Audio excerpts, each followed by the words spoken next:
দরজা খুলছি আর তারা ঠাম ঠাম করে তিনজন ঢুকে গেছে। তিনজন, একজন হলো কালা ইমরান, একজন হলো রহমান, আর একজন হলো রুবেল। এরা তিনজন আমার ঘরে ঢুকে গেছে।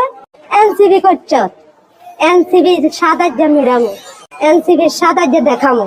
আমার স্বামীরে নিয়ে এরকম মানে রুম আর একটা রুমে নি দরজা মারি থইছে। আমার হেরা গোসলখানা মানে বাথরুম, এইদিকে দুই সাইডে দুইটা বাথরুম, একটা নারীর একটা পুরুষের, মাঝখানে একটা মানে গোসলখানা আছে। ওই গোসলখানার ভিতরে ঢুকে এনসিবি করছে, এনসিবি সাদাজ্য মিরামো। এরপরে সকালবেলা 6:30-6টার সময় আবার এরা আবার আইছে, 8-10 জন মিলে আইছে। ঘটনা হয়েছে, আমি শাপলা গলিত ভোট দিছি, বুঝছেন? আমি শাপলা গলিত ভোট দিছি। ভোট হয়েছে বৃহস্পতিবার হইতে মানে আমার হুমকি দুমকি দিতেছে। আমার পার্শ্ববর্তী যতজন আছে এরপর ভাঙাচুরা করছে, মারপিট করছে।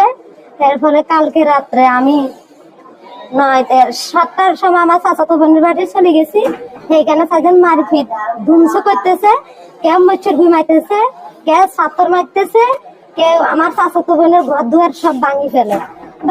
আর এরপরে আমি সেখানে গেছি।